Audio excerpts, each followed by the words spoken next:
Hi, I'm Drew. And I'm Sam. And welcome to Drewling Samantics.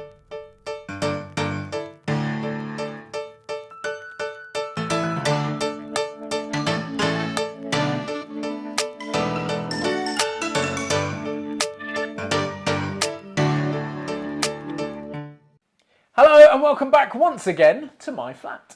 Do you know, we had so much fun last week looking over past episodes in person, whilst partaking in a couple of beers, of course, that we thought we would do the same again this week. Absolutely, but this time out it's a little bit different. You see, last time we were looking back at the best bits from our guest episodes, whereas today we're going over the Drewling Samantics episodes that featured just the two of us. Exactly, Sam. 3 months have passed.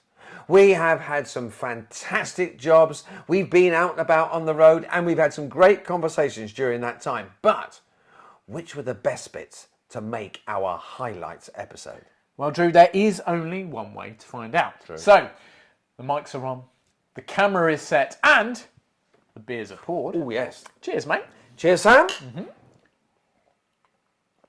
So that means it's time for us to bring you lovely fans and followers the Season 5 best bits of us. And here we are, ladies and gentlemen. Welcome back. Season 5. There we go. 1, 2, 3, 4, 5 of Drewling Samantics. Lovely to have you here with us. Yes, indeed. Welcome back to Season 5 of Drewling Samantics. Or indeed, if you are new and only just joining us, welcome to Drewling Samantics. There's also all sorts of other unpredictable scenarios that you just have to jump through. We've both worked at a venue, and I'm not going to name it because it's unfair, but doing this one jumped up when even just mentioning the word overcome, this jumped straight into my mind. You and I have both done, not together, but both performed immersive shows in a particular venue, slightly further up the country, where, shall we say, the sight lines are not ideal. Do you know what I'm referring to? I think I know where you're referring to, yeah. So essentially, to give a very brief overview, when we're doing one of these immersive shows, you've got lots of people sat around eating a meal, and we're mingling, wandering between them, performing scenes, performing famous bits from shows and whatever else. Now, obviously, we have to make that as best possible, something that everyone can see and everyone can get involved in and everyone knows what's going on. There is a particular venue that we've both done that is, I mean, you could sort of describe it almost the shape of a letter J, I think. You know what I mean? That would be, yes. Upside down J, where it goes all the way down and then doubles back on itself. And there's sort of a wall with smallish windows. And bless them, the people at the venue are lovely. But we do, every time we've done that venue, we say to them, look, people are going to want to see, so maybe just keep them in a bit where they can see. But inevitably, they always overbook or sell capacity, so they stick people in the curve of the J or whatever you want to call it. Yeah. So to overcome that, we just have to be quite mobile and run around a bit and just, beforehand you work out positions and go, right, it's not ideal for those people in there, so let's give them a bit more time where we're over here. We'll stand here. Right, Drew, you go stand over there. Right, I can see you from here. Blah, blah, blah. Can you see Drew from there? No. Right, adjust that. No. And it just, it's a nightmare, but touch wood, we've always managed to overcome it. So it's interesting, isn't it? Because as well, sometimes the audience will go, no, no, we're not having this. And they give you a difficult time. But if you keep on playing, I think audiences appreciate the fact that you are making an effort to make a situation that isn't great work. It's interesting because we are a product, as you say, as a single entity, and from a sort of mechanical point of view, we're registered as a business, and the business is Andrew Fettis or Sam Dunning. That is the business. So that is the product you're selling. So you're selling yourself as a product, you're promoting yourself as a product. So there are so many different levels. And as you say, having an agent, as a lot of our listeners will know, I recently signed, back towards the start of the year, signed with a new agent. And it's been an amazing experience because I've gone from a previous agent who supported me at the early stages of my career when I wasn't. I also had a muggle job, as they're often referred to, a normal job in inverted commas, and was only able to do small bits of work here and there. But I've now grown to a point, or have done in the last 10 years, where it's my sole career. It's all I do. I do a lot of self-promotion, and I've progressed to an agent who is bigger, has more command on the industry itself, is more established, perhaps, like, not throwing negatives here at previous or whatever, but you do have to progress up and up. I suppose it's like a footballer, isn't it? Like, you start playing for a non-league team, you go up to someone who's in the second division, and you just progress and progress and progress until you are playing for Man United, PSG, Barcelona, whoever. And as you grow, you do need to then increase the level of the support that's around you, or the people that are helping you, or that you're using to grow. Ladies and gentlemen, good afternoon. Well, it's afternoon here. We are actually, I say we, I'm here with Danny Zuko. Actually, it's not. It's Sam in a very fetching leather jacket and white t-shirt, looking very grease. Thank you, mate. And you are definitely the one, mate. But no, seriously, ladies and gentlemen, listeners, viewers, here we are. We're at the Gables Hotel, north of Bristol, for one of our immersive dinner shows. Now, we thought this time round that we would give you a little bit of rundown on all the ins and outs, all the details of what it takes to get the show on. So a lot has happened before we've actually arrived here, hasn't it, Sam? Well, yeah, so as Drew was saying, we have sort of taken you round one of our immersive shows before and done a bit of podcasting at a show, but that mainly focused on little bits and pieces we were doing at the time, whereas what we thought we could do today is talk about exactly what goes into making one of these happen from sort of the get-go. So, Drew, you are in charge today. Drew is our team leader, so he's been dealing with the venue directly and organising sort of the event itself. What have you had to do up until now? Well, I mean, first things first, we get an email saying that you are doing the gig on a date, and one of us will become team leader. There's usually 4 in the cast, and today the honour fell to me, or this week the honour fell to me, to be our team leader. Yeah. So I receive the email from the producer, the production office, telling me who is in the cast. I will liaise with the cast, but first I talk to the venue, find out what the running times are. So this evening our guests will be arriving at 7:30. We have a meet and greet till around about 10 to 7. Make sure everyone is sat down by 8, and then we have our first scene, 10 to 15 minutes, depending on response from the audience and if there's latecomers. And then at 8:15, they will be served their first course, during which time we get a break, but it's not a break because in this show we have costume changes to do. But before all that takes place, one of us will have props and costume and set, which comes out the back of my car. We then put in our green room, which is actually the room behind us. Those of you that are not watching on YouTube, that's the wall. Yeah. Behind that is our green room, our dressing room. Out of the suitcase, we have laid out all the props and costumes for the show. I will have all the details knowing when the cast has arrived. At the moment, Sam and I are waiting the arrival of the other 2 cast members. When they arrive, we will have a line run to make sure that we're all singing from the same hymn sheet, because the company employs several actors and we are all dotted around at different locations and different casts. So we get together, get put in the cast. We all know the shows inside and out, but we have a quick run to make sure that we all know what version of a script or what we would like to do during the show. Each actor has some have little party tricks and ways of playing the characters, so we have a line run to suit that.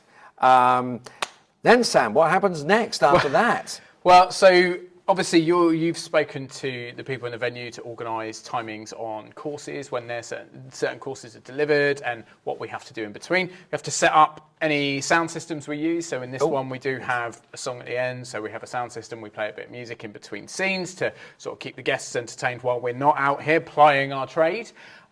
We also have to make sure that we are fed and watered appropriately. Because as actors, the most important thing is making sure that we're fed.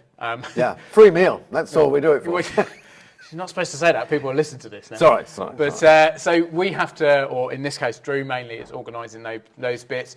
We will, as Drew said, have a run through of lines to make sure that everyone's got the same version of the script, or that we all know which show we're performing. We obviously do lots of different shows, so we have to make sure that everyone knows which show we're doing today.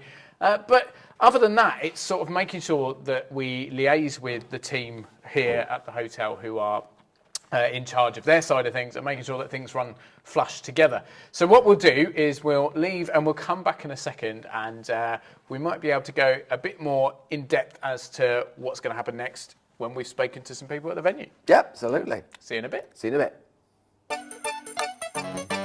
I'm here, mates. And there he is. Hello, mate. How you doing? I'm very, very well. Sorry about that. I was just grabbing myself a beer, the necessary, as we say. Are you locked and loaded? Have you got one to hand? I mean, Oh, I'm so sorry to all our listeners, not viewers. Listeners, the reason I'm laughing is because Sam is holding in his hand what I can only describe as, it just looks like a blancmange in a glass. Strawberry Nesquik. What? You're not drinking strawberry Nesquik, surely? No, mate. Look. So I'll let you in on a secret. I am not in good shape at the moment. I'm not awful, but I am not particularly happy with my current look. And I've got some work coming up where I'd prefer to be in slightly better shape. Some modelling work where I want to be a bit more how I used to be pre-lockdown, I think is probably the way to describe it. I'm still rocking a post-lockdown body, laziness essentially. Right. So I'm trying to get myself back to somewhere I'm a bit happier, shall we say? So yes, so a bit more fitness stuff, a bit less of the fun juice, the alcoholic beverages. So yes, so today I'm afraid, although I am joining you in a drink, it is, well, it's a protein shake. So, but all right. I respect your needs, and cheers, buddy. Cheers. It's hysterical, but there we go. Yeah. And I guess we have that as personal, on a personal level as well as performers. You have to sell yourself. We have updated headshots every now and then and go, look how great I look, or look how unique I am even. And the whole social media going, I'm doing this at the moment, I'm doing that at the moment, to show that you're busy because that means you're in demand. It's I had an interesting conversation with my agent recently and talked about like doing what, and it's so much easier to make someone seem appealing, shall we say, if they are busy working. Because if you approach someone and go, I've got a great person for your thing, and are they available? Oh yeah. Like, well, hang on, what you want them to say is, well, yes, they've got certain dates available, let's see if they meet up. Because then you're going, well, they're working, they're in demand, there's something about them, rather than someone who's stuck for nothing to do, and you go, well, that little bit of that, why aren't they? So it's a very interesting side of the industry, isn't it? Trying to sell either yourself or something that you're involved in as a product. Case in point, when we were doing One Man, Two Governors, and it was the first outdoor show I've done in a long time. I haven't done anything outdoors for quite a few years. Quite a few of us were saying, but there was a couple, quite apart from the fact that we were performing on Saturday matinee, I think I said before, 29 degrees on stage, which is bloody hot when you're wearing a thick suit. But, there was the heat. And that also, the audience were sitting there, and they brought water with them. And umbrellas to keep the sun off, ironically, in an English summer. But the other thing we had to cope with was there was some food used in the show. Yeah. There was some of it was fake, but some of it had to be real because the character of Francis, the man with two governors, has to eat it, has to physically eat it on stage. So it's got to be real. It's got to be. It doesn't have to be chicken balls. It actually, in this instance, it was gnocchi that he ate. But but the thing was, we had to keep it covered, and one person had to be backstage all the time near the table, because the seagulls were just dive bombing the table. No way. And the stage manager at Brighton Open Air Theatre said, "Oh, we notice you're using real food and drink. They will land on the table and drink out of glasses as well. If you've got things in glasses, they will drink out of the glasses." So she said, if you do see seagulls, discourage them. She said, we always play the sound of, I think it's a peregrine falcon. They play that over the loudspeakers for 10 minutes before they open the theatre up to get rid of the seagulls. They actually play the sound of a bird to get rid of the seagulls. But she said that if you can discourage them, if you see one, just wave at it, chase it away.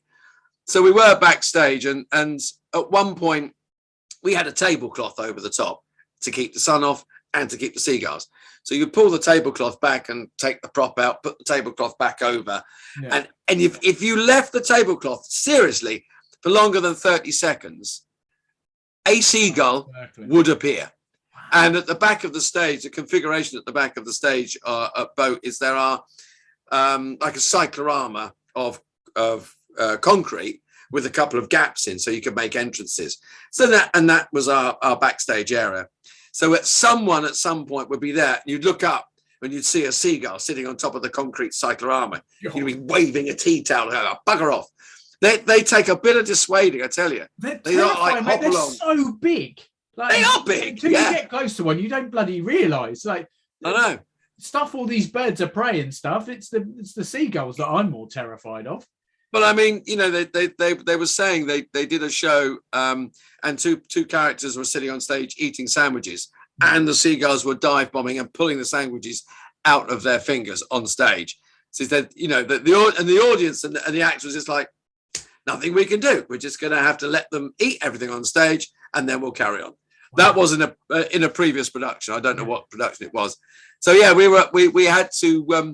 had to cope with dive bombing seagulls. Okay, we're back again, and now you join us. We are in the beautiful dining room. So the staff have done a wonderful job setting everything up. It looks fantastic all around us. Tables all ready to go with, I think, is it 90-ish guests we've got? 9 tables of 10 people. 9 tables of 10 people, 90 guests. So the staff are all prepped and ready. We've managed to run through all the timings and confirm absolutely everything is ready to go. Drew, what else have we done since we last spoke? We've set the sound up in the room and had a sound check. We've also had a line run, and we know what we're doing and how we're splitting the show and how the scenes will run with the courses of dinner. Yeah. That's about it for the moment. Oh, apart from one thing, we're a bit hungry, so we're going to disappear in a moment and get a little bit of pre-show food to keep us going through the show. Absolutely. So Drew and I are going to head off, but we will try and pick up again when the show is kicking off. Yep. And we can then talk through some of the stuff that we have to do while the show is going on, aside from obviously performing the show itself, and what other preparations we have to do for future bits as they come along. As they run along, yeah. But yeah, so we'll catch up with you again in a bit. Take care. We've been very philosophical and very positive. Very deep, very deep. I mean, we started without insulting each other. We'd managed to get through this whole thing without. I mean, I haven't said once that you're short, old, or technophobic or anything. No, I've not said that you've been drinking water right the way through this episode because you're overweight and unfit, mate. I haven't said anything about it. Oh, I thought I was going to hold that together. Yourself. I wondered what you was coming. said that yourself. That's Oh, we're plunging the depths now. It's all falling apart. Oh, it's anarchy has arrived. Anarchy is falling out. No. We've hit a point.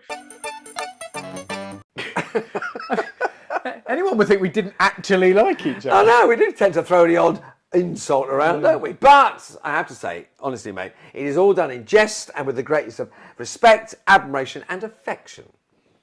Speak for yourself. Yeah, shut your face, Sam. Come on, let's watch a few more highlights. See if we continue to hate each other or if we can actually manage a meaningful conversation or two. Yeah, all right.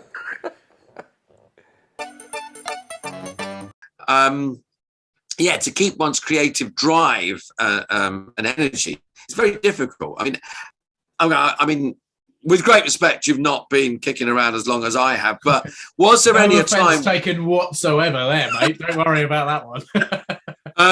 but no, I mean, you're a good, seasoned, talented professional. But was there any moment when you went to yourself, maybe this isn't for me, maybe I'm not going to do this? Have you ever got disheartened and gone, no, I can't do it? Or has that only spurred you on?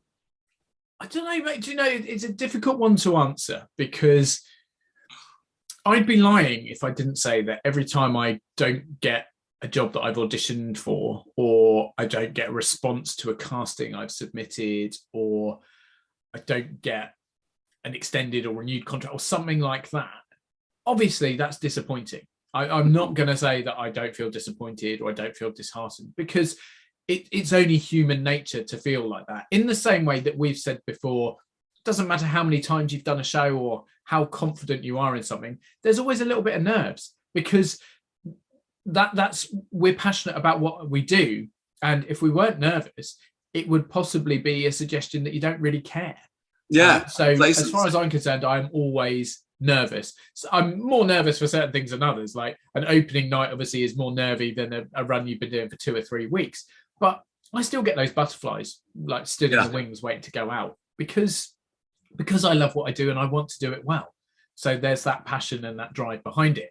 And likewise, every audition I do, I go into it because I want that job. It's no different to your average Joe in the real world, so to speak, going out and doing a job interview. You're there because you want to get it. Very rarely are you doing something or auditioning for something that you don't want to do. There are odd occasions for certain reasons, of course, but I think the difficulty in our industry is you have to kind of take it in your stride and go, yes, I am disappointed, but I cannot let that get to me too much. And then the other thing is that, a bad agent is worse than having no agent, because there are so many ways of representing yourself these days with all the casting services. People moan about Spotlight, but if you're a member of Spotlight, you've got a good basis, a good support mechanism there. You've got a website where all your information is there. You've got a breakdown service as well. Okay, you don't see all the breakdowns because that goes to agents first. But I know actors that haven't got agents and they work very, very well and actually get themselves a lot of really good work as well. But is that question of like, when do you need an agent? Well, when don't you need an agent? So I guess I'm almost an example of that to an extent, because as you know, I'm agent represented, but not for my modelling work. So my modelling work is all self-managed because that's something I've already done. My first agent was quite open and said, I've never been involved in the modelling side of the industry. I wouldn't even pretend to know the first thing about that side of it. So happy for you to kind of carry on. And that for me has always worked.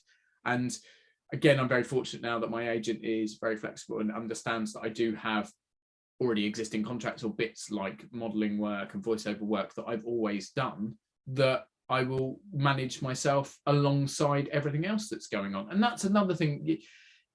A good agent, from my limited experience, is someone who is flexible and is well aware that, yes, they represent you and yes, they want to be involved in anything that you're doing, and they want to be kind of, if you're being successful, then they want to be part of that because you are representing them, albeit, as you said earlier, technically work for you. But it does go both ways. No, it if you go does, out and do yeah. a bad performance, their name is attached to you. Or if you behave inappropriately on a set or on a job or whatever, then it does, that mark extends beyond just you as a person or an entity. Your agent. Well, yeah, because they will turn around and go, "Who's his agent? Who's her agent?" You know, yeah. Won't Don't use them take anyone again. from them again. Yeah, If this exactly. agent is happy having this kind of dickhead on their books, then What other plonkers have they got? Yeah. yeah, exactly. If this doesn't sum up overcoming, then I don't know what does. But I was involved in a similar situation to yours, where so again it was an immersive show, and if we're doing an immersive show at, let's say, 7:30 in the evening, we'll normally turn up about 5 o'clock, so we've got time to prep everything, check for any changes, organize things, get ready, costumes ready, run through scripts, have a bite to eat, and away we go.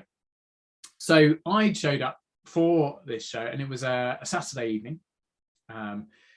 So turned up around about 5 o'clock, and set a few things up, and then the young lady, who shall remain nameless, but if she's listening, she'll know it's her, turned up with the props. Now, we do a multitude of different shows within this particular company, and each one has a different set of props and costumes.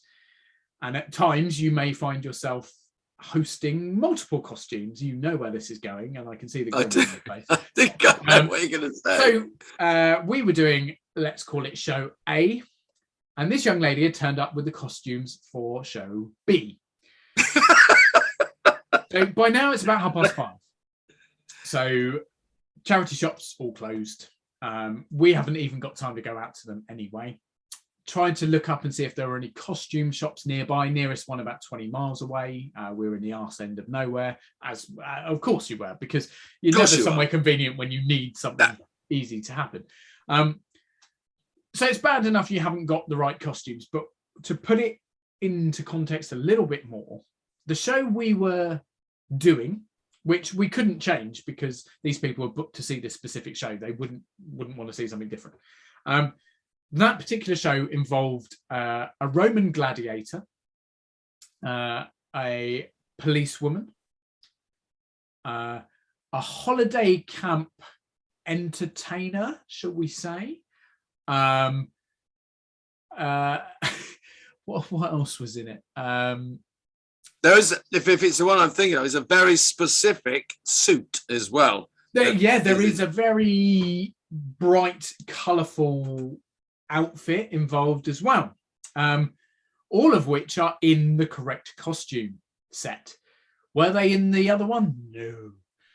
So we had to come up with things. I mean, so I can't remember all the specifics, but what I do remember is that one of the people involved was our friend Tony Rudd, who was on the show a couple of months ago. And he happened to have in his car some of his props that he uses for one of his impersonation, his shows, his stand-up shows. So to create our gladiator, we borrowed a huge, what can only be described as some sort of turkey baster, like it looked like a sword thing, from the kitchen. Tony had a pair of dustbin lids, which he uses as Prince Charles's ears, in the back of his car. So we used one of those. We got a towel and wrapped it around one of the other performers' waist as sort of like a Roman skirt thing. He went topless, and I can't remember what we put on his head, but something as a helmet. But essentially, that was our Roman gladiator. It was awful, but actually it looked brilliant. Brilliant. It was so ridiculous that it worked. And yeah, for me, that's probably, when you talk about overcoming a situation within the business, I think that's just... Mate, that just sounds like an episode of the A-Team. That was brilliant. Oh, yeah. Just we'll call it the B team, because we certainly... Okay. But everyone's job has variables in it. Any vocation has different bits to it, but I think very few are quite the same as how we travel through our jobs. Yeah, I mean, I think I agree with you, because there are people that do a job and they have a profession, and it's, I mean, I don't know, a plumber, gardeners, painters, electricians, builders, nurses, teachers. Every day is that they are within that same character, but every day is different. We kind of change our characters, and then every day is different. So and that is the whole nature of acting. That's the whole point of doing it, and the reason we do it, I guess. I was just thinking, you talked about Judi Dench earlier, and it's I love seeing some actors and comedians that go, do you know what, I've done it now, I'm long in the tooth, I'm known for that, I'm going to take a complete springboard and just do something completely different. There was a play a long time ago, and one of our favorite comedians, we've talked about him before, is Les Dawson, and he played, I think it was a character called Nonna, who was a grotesque, she's Spanish, Italian, I can't remember, Greek, but Mediterranean character. And she was what can only be described as a grotesque woman, grotesque character. And I remember his lovely female character that he would play with Roy Barraclough sitting there, talking over the wall, and Ada, and this was like one step removed. It was an incredible piece of acting, done by a man who you knew was a wonderful storyteller, who also, when he played Ada, and I can't remember the other female character that they played, but loved those women. He'd been brought up by those women. He'd been schooled at the knee of those women. Now, he could only play that grotesque character that he played if you loved women and you knew there was another side of them. Also, it was such an incredibly brave thing to do. From blankety blank to this Mediterranean grotesque. I can't remember what nationality she was, but boy, oh boy, I looked at that and went, okay, that's a hat tip, But then again, Ken Dodd did Shakespeare in his latter years. He was in the Scottish play. You think, yeah, brilliant stuff, genius, We are now in our green room, our changing room, our dressing room for the evening. We have changed into our first costumes. I'm dressed as Del Boy, and Sam, who are you dressed as? Some bloke in a suit. Boise is all ready to rock and roll. And also ready to rock and roll are the next set of costumes that we change into. I've got a very quick change after this first scene. I change out of Del Boy and into Uncle Albert. And Sam, I know you're sort of standing here joining in with the chat and everything and looking, a little bit shifty, but talking of shifting, shouldn't you actually be shifting out now and welcoming the guests who are rapidly entering the room? No, that is a very good point. So yes, we have managed to set everything up. So the next changes are ready to go. We're in our first ones. But as you say, I should probably go and sort of chat to people. Kind of chat to the guests that are arriving. Yeah. So I'll leave you to explain exactly what's going on, finish it off, and I'll see everyone else later. Right, well, see you in a minute. It's interesting. There are so many different ways of promoting, aren't there? I mean, if you took, for example, Edinburgh Fringe Festival, which is one of the biggest events in the comedy and theatrical year, you could argue. That is so heavily reliant on posters and flyers. I personally haven't been, but obviously I know a lot of people that have. I know you yourself have been a couple of times. Am I right? I've been up about 5-6 times, over the years, with different shows and different methods of promotion as well when we've done it. I mean, it's always, as you say, the you get up there early, get your posters on the walls, and then anybody who's been to Edinburgh will know that every square inch of Edinburgh is covered with posters that get over posted. I mean, it's after a couple of weeks, I think Edinburgh is smaller by about half an inch because all the posters are on the walls. It's extraordinary. And then, as you say, hand billing. I mean, just literally standing on the Royal Mile, but anywhere you go, there'll be some poor devil that is handing it. And also now that has gone out, to professional companies. Well, yeah. I mean, well, maybe not the last couple of times, but certainly in the past, 5 or 6 years, if not more, professional companies have taken over. You'll employ someone to flyer at least a couple of weeks or poster a couple of weeks before you go up there, and then you can pay people to stand there and hand out your flyers. Well, yeah, I suppose it's because it's so heavily contested. I mean, God knows how many shows are running consecutively, thousands, or simultaneously, or whatever the word is. Yeah. In Edinburgh, so it's hugely competitive. So I guess promotion is really, really invaluable in that sense.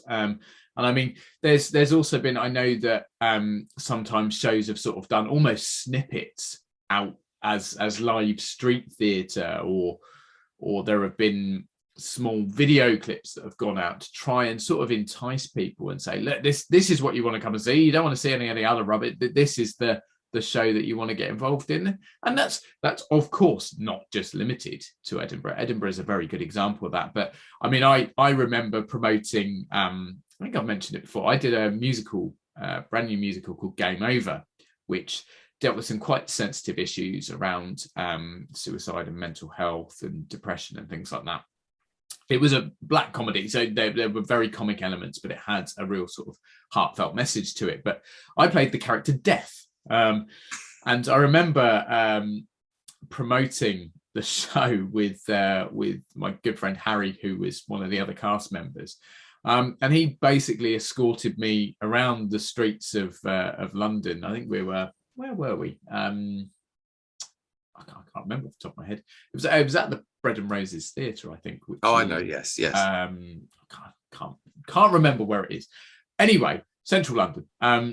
But so I was carrying my scythe with my black sort of hooded cloak thing, and we did a bit of promo in the theatre, sort of taking some photos and stuff, which mainly went out on social media, but there were obviously posters and stuff. And then I think we did a bit of flyering as well, which had some people quite taken aback. I mean, obviously very much not scared. Like, the hood was down most of the time, and you've seen photos, haven't you? So I have underneath, yes. I had ridiculous, like, glittery, sparkly bow tie and a gold jacket, and had weird makeup. But I won't sort of spoil it, because hopefully the show will go on tour again. But very much Death is a game show host in this scenario. So he's very much almost like Dale Winton meets Richard O'Brien. Like, ridiculous stuff. But anyway. So I went off and I made a couple of mistakes with agents, in so much as they were good agents, but they weren't quite right for me. They weren't, not because of their contacts or whatever, but the relationship between an actor and an agent, as you know, is it's a very delicate thing. I mean, it's like sometimes like having another parent, because, as I said earlier, you can turn to loved ones and you can turn to people about, they say, I'm out of work and I'm feeling a bit sorry for myself. And they go, there, have a glass of wine. Don't worry, there'll be something in it, but your agent will go, well, okay, yeah, I know it's tough. Yeah, sorry about that, love. What you need to do is this. And they can give you the practical advice. They can give you the support and things that makes you feel positive again and makes you feel positive about what you're doing. Or they'll just slap your wrist and go, no, you're not doing this. You're not doing this. You've got to do this. You've got to do this. And it can, I mean, I know sometimes I've rung an agent in the past and they go, sorry, but there is absolutely nothing. The business is very quiet at the moment, which is that phrase every actor hates. It's very quiet. There's nothing, but maybe it is, We know that just after Christmas, the end of Panto season, there is that little lull in January, February, where not much happens, or things are in the pipeline. So you have to kind of sit tight and wait a little bit.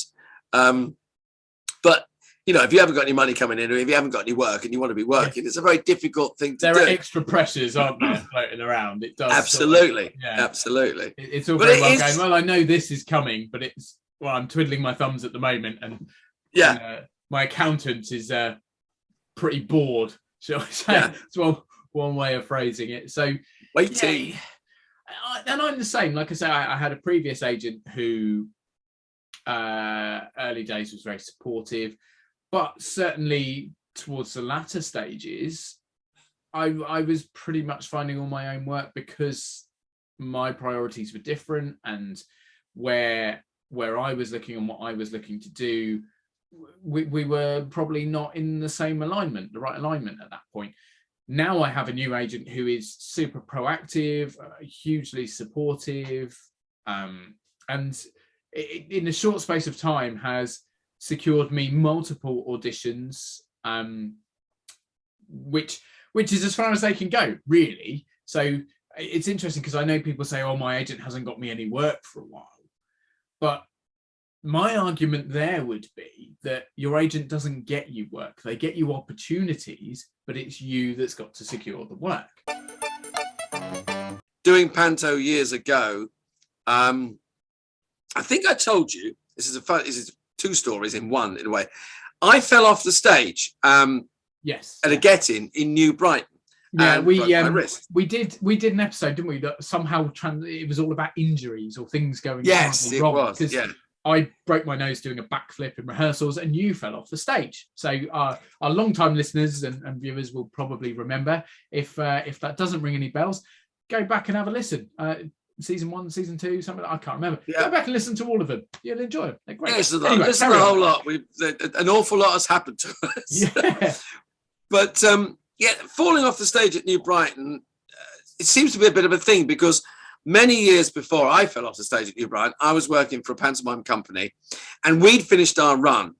And the director said to me, Drew, would you mind driving up to New Brighton, stopping off on the way to pick up a dwarf?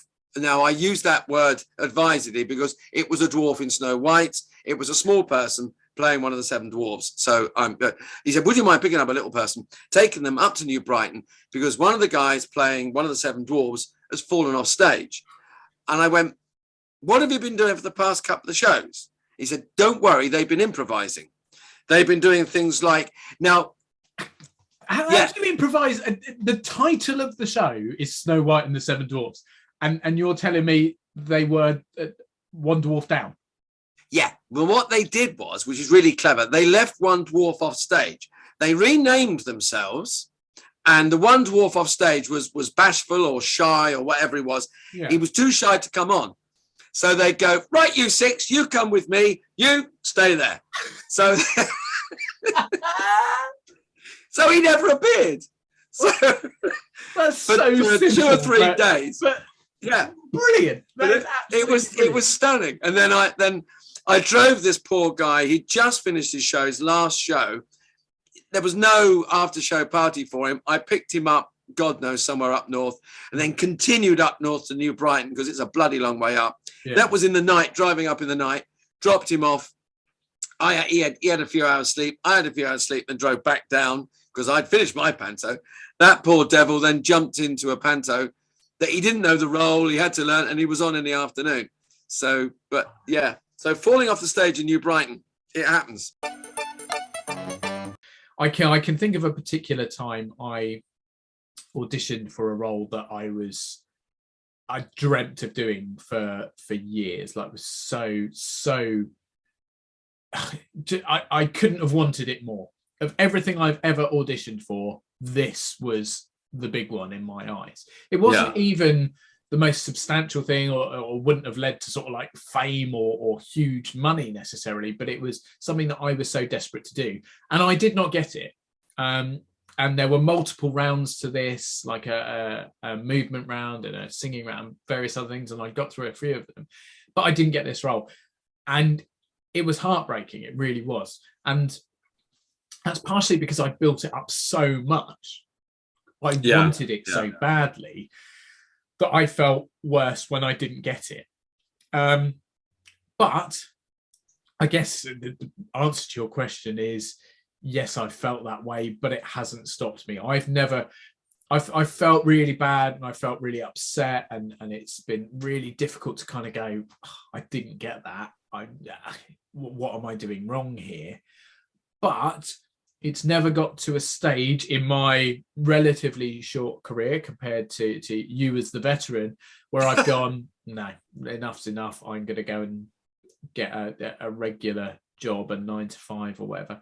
I couldn't do it, because I think as much as there are some positives to sort of like perhaps a regular wage and a routine, I wouldn't be doing something that I had a passion for, and I don't think it would. I don't think I'd feel happy. I don't think I'd be able to do it anymore. I thrive off the buzz of doing different things and the variety in the career that we do. So yes, I felt that negativity. I've been at points where I've gone, why do I do this, and questioned it. But the answer and the overwhelming feeling has always been, look at a moment where I was doing exactly what I wanted to be doing, or where I was successful. That makes it all worth it. From a podcasting point of view, until next week when we are joined by an extra guest, have a lovely one, mate. I will see you soon. I raise my pink monstrosity to you. I do to you. Probably will get us banned from podcasting.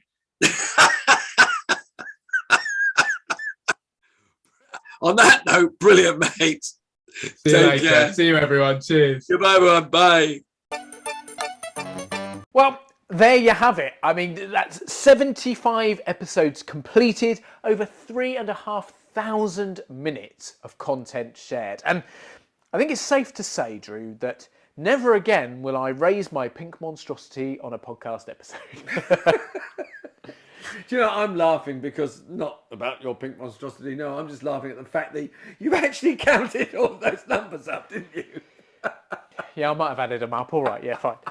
You know what? Get out more, Sam. Get out more. No. But seriously, I mean, you said in that last clip that your pink monstrosity might get us banned from podcasting. Well, I am here to say that we're not banned. Here we are, which of course I'm very pleased about, and even more pleased to say that we're going to be back with season 6 imminently. Well, yeah, that's absolutely true. But before we do make that giant leap to pastures new, we do have to say a massive thank you to each and every single one of you that's joined us over the past 15 weeks. And actually, mate, over the past 5 seasons. Absolutely, Sam. Absolutely. To every single person that has streamed, downloaded, shared, subscribed, messaged, tweeted and Instagrammed, thank you so much. Because without you, this podcast would be just 2 grumpy blokes having a moan. Isn't that what it is already? You're absolutely right.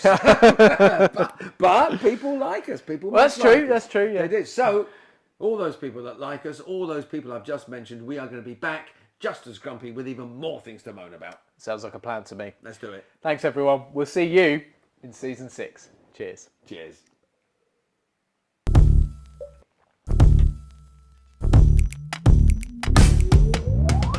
Thank you for tuning in. We hope you've enjoyed this special highlights episode of Drewling Samantics. If you have, then make sure you go and watch all our previous episodes in full for even more fun and interesting content. Please consider subscribing to our channel too, and you'll get notified every time a new video is released.